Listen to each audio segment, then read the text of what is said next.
In 2023, the city of Peoria saw a 37% increase in the number of juveniles arrested from the previous year.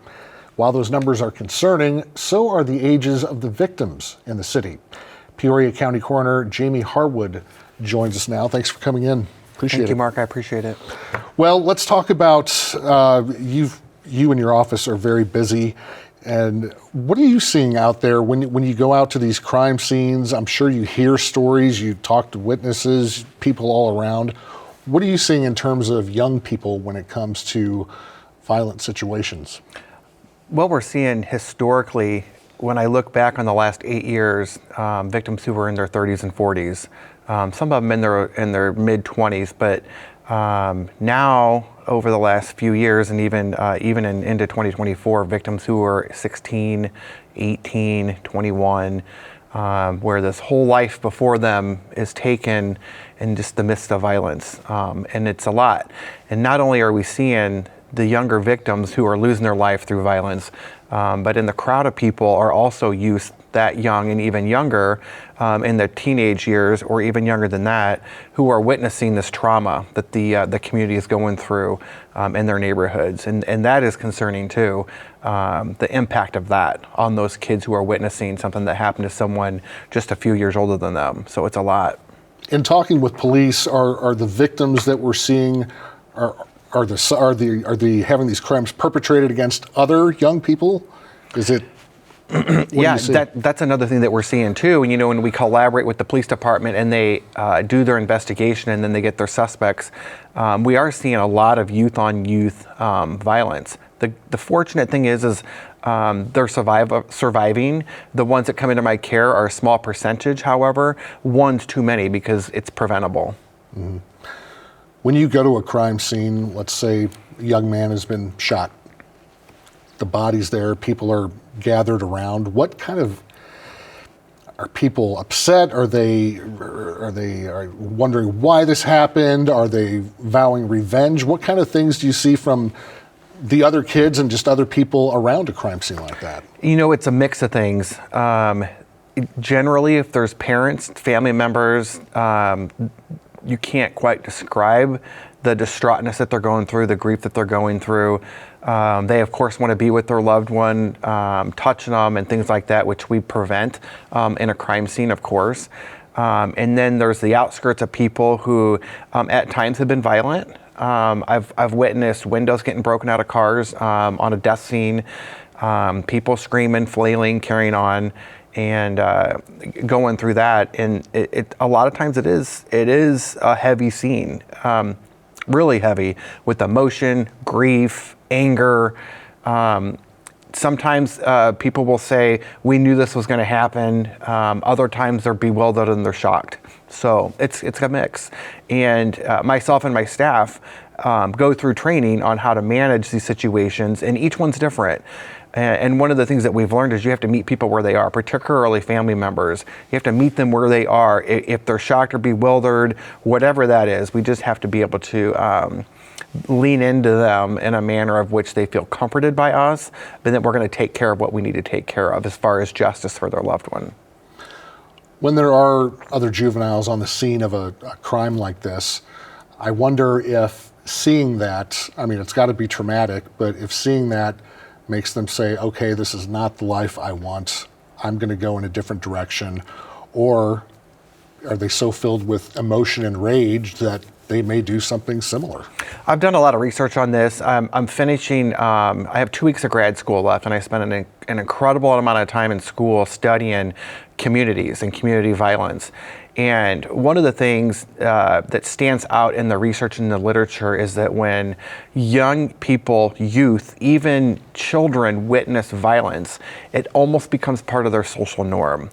And we know that that's not normal. It's not normal to inflict violence onto another person with a gun or any other kind of weapon. But the literature will show once they've experienced it, it becomes part of their norm. And then it's not so surprising anymore when they're witnessing it. They almost expect it to happen in their neighborhood, unfortunately, as their norm, but obviously it's not. Yeah, that's interesting because I guess as part of your job, people are probably wondering how you condition yourself to deal with the things that you see, and you have to be there to support families who are obviously emotional, but you're a person and you have emotions. How do you balance all that? Yeah, I have a child. I have a child that I adopted whose mother died of a drug overdose and his father was murdered here in Peoria. So I see violence and drug addiction through a different lens because it's impacted my life, and I never thought it would. Ever did I think it was going to impact my life. I wouldn't ever say that I'm conditioned to it. The impact of the families and their emotions hits my heart. Bar none, hits my heart. But you have to put up certain walls as well to investigate non-biasedly. So we have to go into our scenes and investigate and collaborate with the police department without bias. After that part is done, then we immerse ourselves into the family, and I carry their emotions with me. There's cases I'll never forget. We made a death notification a few years back for a woman whose son was murdered.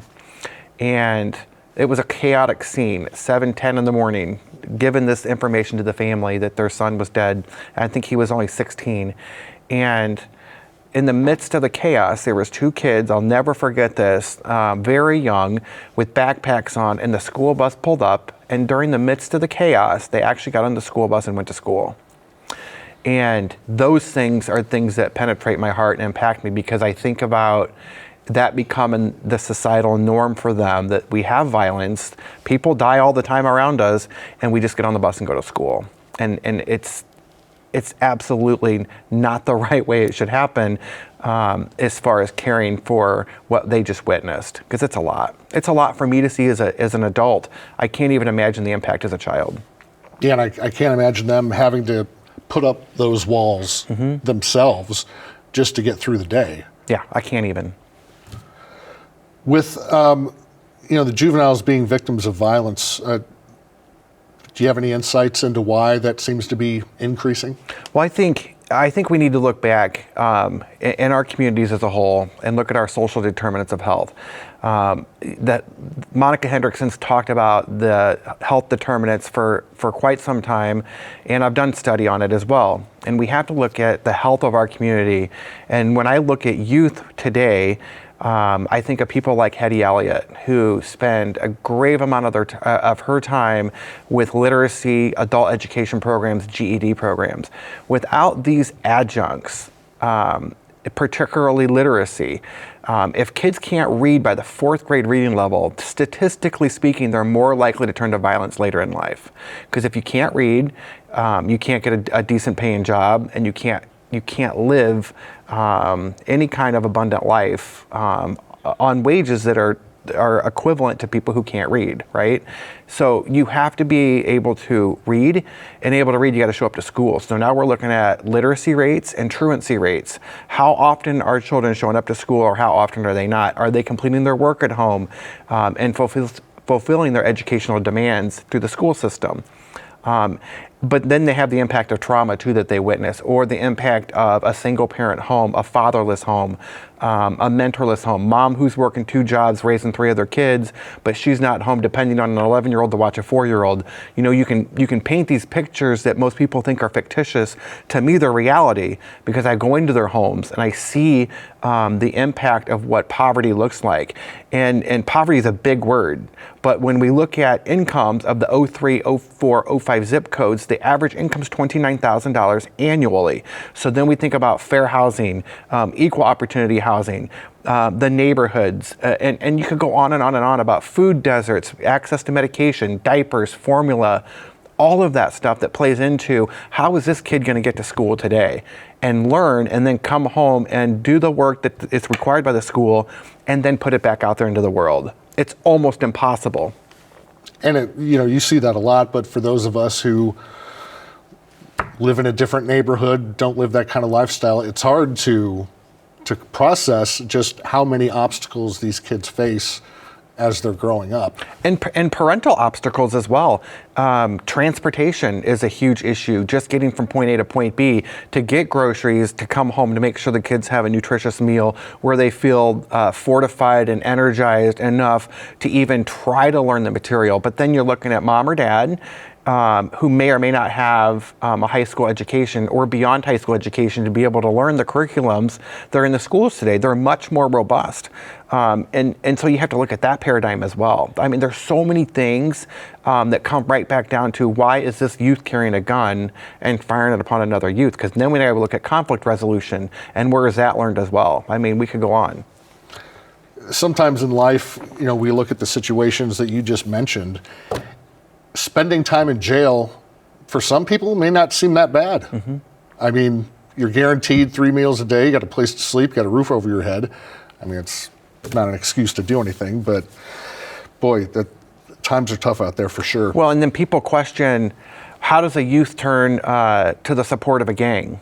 And they do, because the gang offers them a meal. They offer them security, protection, camaraderie, mentorship, leadership, someone to put their arm on them and say, hey, we got you. And it's easy because then they're vulnerable already because they're not getting the nutritional needs they have at home or the attention, to no fault of anyone. Mark, I don't want my message to be misconstrued that I'm placing blame anywhere. It's just how the society has formulated, unfortunately. It's access to everything that I have access to in Dunlap that's not accessible on the south side of Peoria.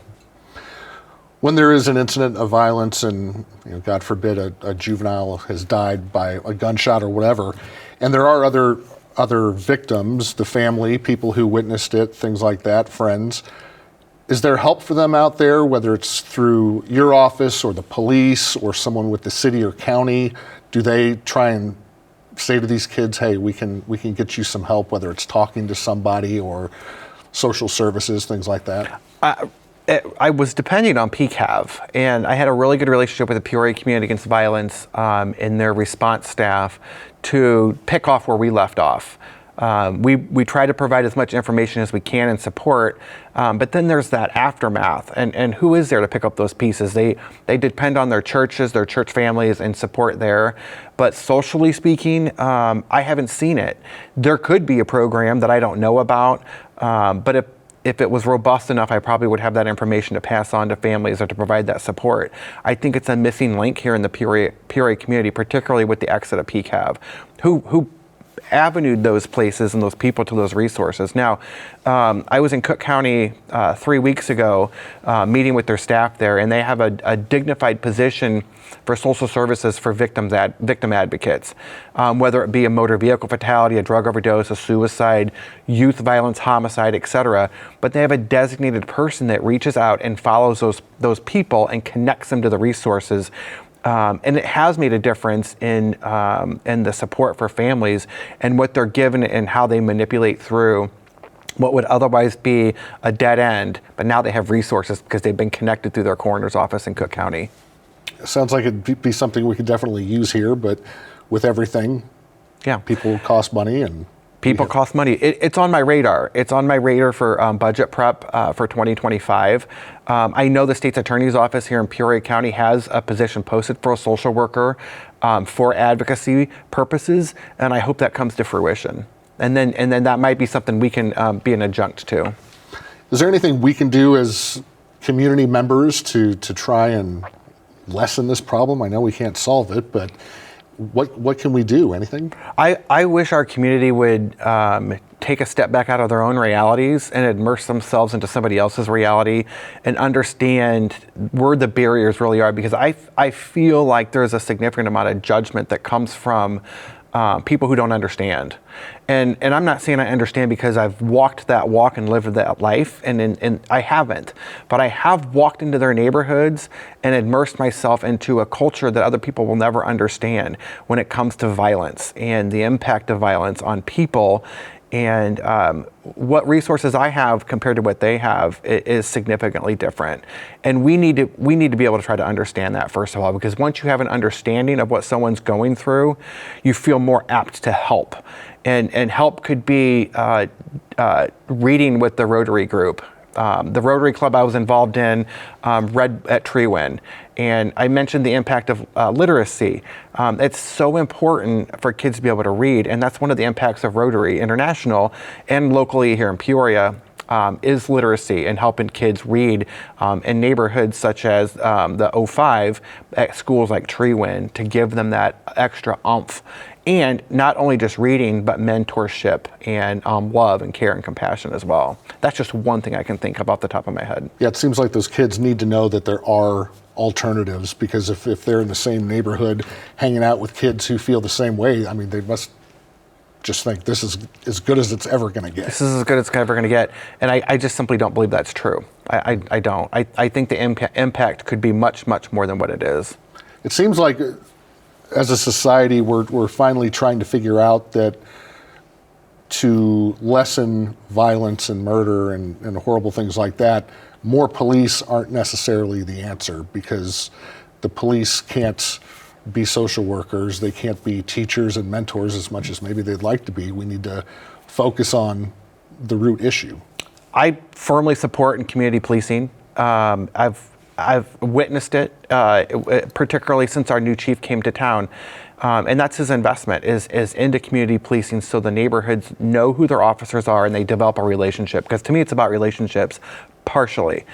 The second part of your point is this. I firmly believe in investing into our neighborhoods and investing into our children. And that's financially, that's personally, that's volunteering your time, giving up your resources, and giving in that manner. You have to invest in the neighborhoods and you have to invest in the children. Let the police do their community policing and involvement in that direction, but we as a public, we have to do better. Mm-hmm. Well, we appreciate the work you do. I know it's not easy going and seeing these horrible scenes, and not only that, but having to communicate with the families. It's got to be a tough job. It's a lot, but I think that's how God made me, is to just give up my heart to people. I feel completely at ease when I'm on scenes with the police and with the families. I feel comfortable in being that person for them in that moment. And I give all myself. I give my whole self to them, so they know that I care, that my staff cares, and that there's hope. And I think that's what it's about. There's hope. There is. We're all one community. Doesn't matter what zip code you live in. Things affect everybody. Jamie, we appreciate your time today, and thanks for coming in. Yeah, thank you, Mark. All right. Well, one way for some kids to stay out of trouble is by working, but that's easier said than done. Our Phil Luciano tells us about one Peoria program that's training those who have dropped out of school. The Peoria Housing Authority hopes to help at-risk youths while bettering the community. A program called Youth Build Peoria will prepare dropouts for careers in the construction trades. The effort is a new approach for the PHA. So the Peoria Housing Authority's mission is to move families forward in areas of education, economic development, and health and equity.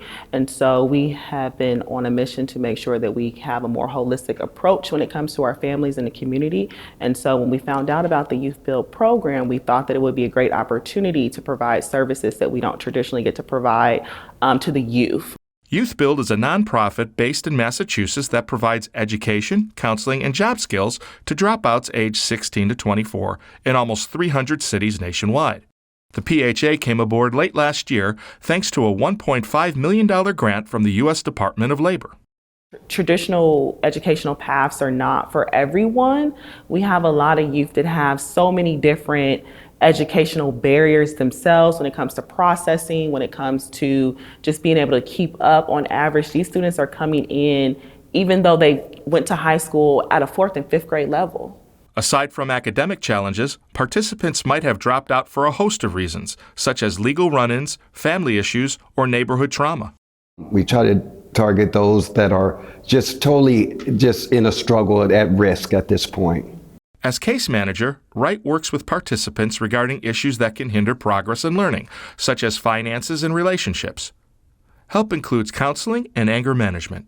My job is to kind of remove some of those barriers to help them be engaged and be successful in the program.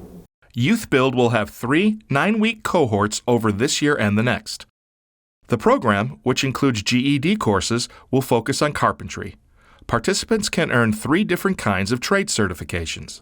So within that carpentry element, we take them through construction core courses. So the students will learn about blueprint reading, students will learn about basic hand tools, basic power tools, and then they also do a lot of project-based learning. So they'll learn how to nail studs, they'll learn how to do frames, they'll build a mock house, they'll learn how to use the power tools and actually use these power tools to do small projects.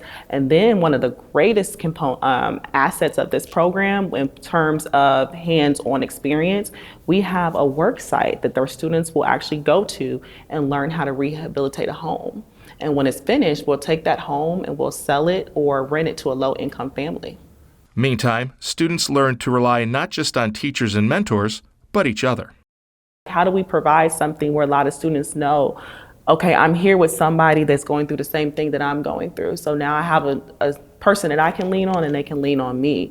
Their whole philosophy has changed in such a short period of time since they've been here because they feel supported, they feel loved, they feel like they are seen, they're really committed, they want to be here, and it's their choice. Overall, students start to see a way to leave behind past mistakes. They're starting to understand through programs like this is that, okay, I have to start correcting my mistakes and start taking accountability for my mistakes and for my life. After the program, graduates can count on the PHA for help in their next steps, including a career path. We just don't say, okay, well, you're graduated the program, good luck. Like, we continue to make sure that they are going to be successful.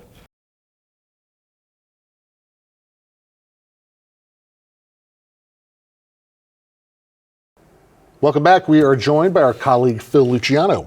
Good to see you, Phil. Oh, glad to be here. And the topic is so deep and layered, right? Like Jamie Harwood was saying. And a couple things, the takeaways for me as I'm watching you guys talk is twofold. One, Jamie said there's always hope. And there is hope. You see in that the package we just did, the story we just did about the PHA. And you think, well, the PHA, I know what the PHA does. It's about housing, right? And it's like all of a sudden, boom, we want to get involved with more. We want to help more. And the program they're doing, there had been this program back in the 70s, and I guess it worked pretty well, but like a lot of things, the money ran out. And so 50 years later, all of a sudden this presents itself and the PHA is like, yeah, let's do it. Let's get something going. And that's just great. That's an agency that had not done something like that before is now involved, and it can only help, right? I think that was a great thing. And what Jamie said, one thing that, and you were asking him, how can we as society, as just individuals walking around, how can we help with something that's so difficult, this whole notion of trauma and these neighborhoods where it's become part of the culture and it's so deep, it's so layered, it's so horrible, right? And one thing he mentioned is the connection between violence, trauma, and literacy. And a while back, I don't know, a year ago or so, I read something about how there's this connection, as he was mentioning, if you're like be third grade, fourth grade, if you don't learn how to read by then, lots of bad stuff, including in a lot of cases, prison, things that lead to prison. And I thought, well, that's got to be just kind of a link, right? I'm going to say a bad person. I've gone down a bad road, or I'm headed down a bad road. I don't want to read, and so I'm going to do these bad things. In a lot of cases, that's not how it is. It's sort of how Jamie was sketching out. Can't read, don't want to go to school, don't want to do this, going to go hang out with these bad people. And just because you don't know how to read, horrible things happen. So that's one of those where you think, well, teaching kids how to read and helping kids how to read, that'll keep them off a bad route, out of prison. Yeah, well, apparently. Certainly gives them a lot more options. Yeah, it's one of those, it's so simple, and does it really work? Apparently it does. All right. Well, some solutions are simple, others not so much. Yeah. Well, let's do a pivot here, talk about what's coming up in just a few minutes on You Gotta See This. Oh, cicadas. You know they're coming. Yes, they're are. coming. And we've got multiple stories about cicadas. One is just a nice roundup of when to expect them and which ones are going to be where, and where in the state might there be a little bit of an overlap, and it is right around here. We're also going to talk to an expert in cicadas, well, all bugs actually, and that's in eating insects. And I thought I saw this kind of a throwaway line in a story about cicadas. Well, maybe some people eat them. This is a professor from ISU, and she has studied and written books about eating insects. And she talks about how some bugs are yummy, some bugs are not, and what you might want to do in terms of eating cicadas. And we practice what we preach, Mark. Julie and I, munch on a few cicadas. Oh, now this isn't a cop-out like chocolate-covered cicadas. no, or they're anything. just pure cicada. Nothing but cicada. They dead? They're. You'll have to see. Oh, you have you've to got to pay see attention. this. All right, Phil, sounds like a great show. Got a lot of other stuff on it, so join us in a few minutes. Sounds good, and thank you for joining us. You can check us out anytime at WTVP.org and on Facebook and Instagram. Have a good night.